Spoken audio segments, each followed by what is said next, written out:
ബരകപ്പലിന്റെ ചരിത്രവും അതിലെ യാത്രയും എന്നുള്ള 2 വീഡിയോകൾ ഞാൻ ചെയ്തു കഴിഞ്ഞു. ഇതൊരു 3ാമത്തെ വീഡിയോ ആണ്. അപ്പൊ ഇന്ന് നമ്മൾ ആദ്യമായി കാണിക്കുന്നത് എല്ലാവർക്കും ഇഷ്ടപ്പെട്ട ഒരു കാര്യമാണ്. നമുക്ക് food counter.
Every cruise in the world, they got on-board entertainment. On-board entertainment is vital part of cruise journey. In order to conduct, coordinate and execute on-board entertainment is a tough job. Today is with me in Carnival Lumina, one of the most talented and energetic entertainment coordinator and cruise director, Mr. Rainer. Mr. Rainer, first of all, I want to ask you what are the duties and responsibilities as a cruise director and an entertainment coordinator on you? Absolutely. So cruise director is basically the face of the ship. So essentially what we do is I host all the main activities, I host the stage stuff, I host the game shows, and then I'm involved in the safety as well. So in other words, all the announcements regarding the safety that you had on the first day when you got on board, the life jacket demonstration, and all of that. I'm also in charge of our incredible fun squad, which is our entertainment staff hosting all the games and activities for you guys. Hygiene care. So I did notice clean and tidy all the area, especially the food serving area. All the corridors and all that, and the guest accommodation and everything. So I believe you got a big team or working behind this. So first of all, they got an incredible housekeeping team. They got a housekeeping manager, Snezana, and then they got housekeeping supervisors, and then they got incredible housekeeping team members as well. It's one of the biggest departments here on board, and they actually work 7 days a week for you to make sure that you got a clean cabin, make sure every single day it's sanitized and clean. You got the towel animals for you as well, and then they actually have the ship responsibilities as well. So every single lounge on this whole ship gets cleaned after every single event that happens in it. That goes for every single venue, bar venues, all of that as well. So they're an incredible team. They work 7 days a week, funny enough, to up to 9 months, and they do it with the biggest smile. Yeah. Coming to the food, I have been noticed you got variety of restaurant, especially the open restaurant, pizza bar, and also burger areas, and they are serving around the clock. And I am totally wondered about to seeing that after breakfast within half an hour, the lunch ready, after dinner ready, like that cycle going on. It seems like they're working 24 hours, but there's shifts. So there is night shift people that are busy in the kitchen. I've gone there at 1 a.m. and it looks like it's daytime. There's a full system because you got the bakery that's going on, the preparation for the next food. It is a 24-hour process, but that's why we got so many crew members on board to ensure that there's a continuous process. So it seems like they're working 24 hours.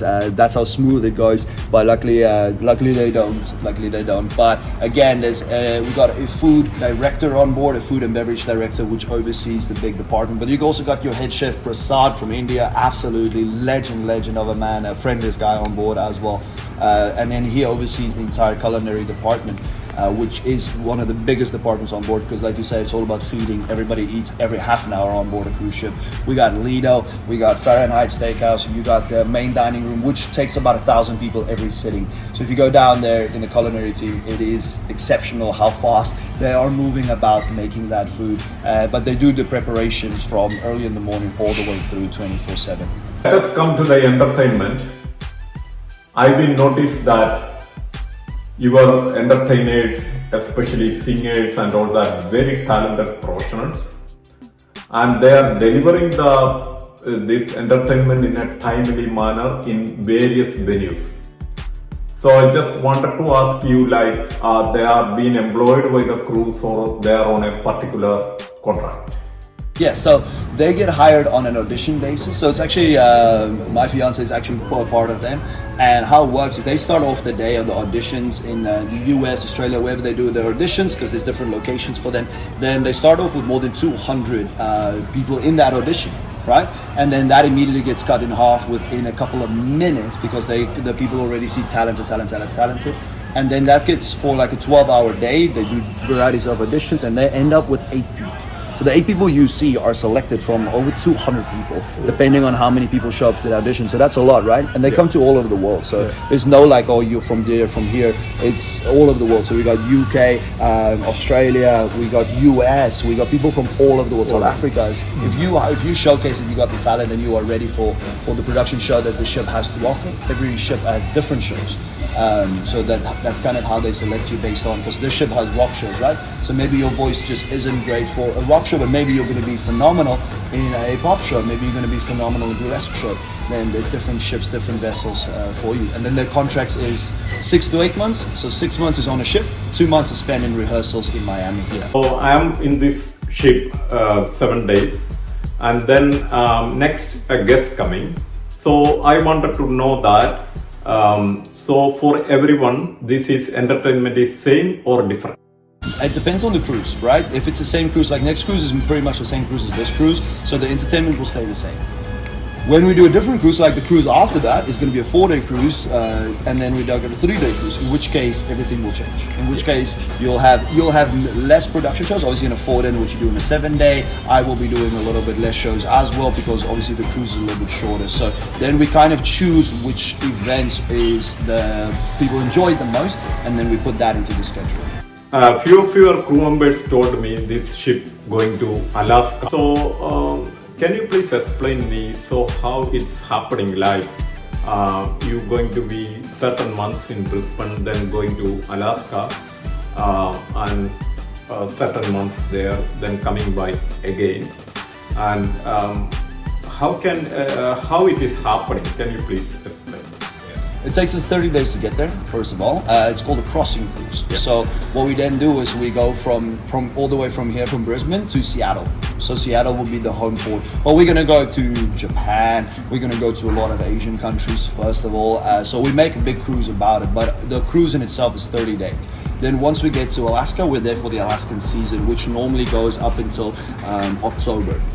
Yeah, and then we do the crossing again, which we come back to Brisbane, and then we're here for 6 months. Are you originally from which country? South Africa. So when I go home, I go back to South Africa, spend time vacationing there, and then. But I'm actually gonna come to Australia for vacation this year because of my fiance's.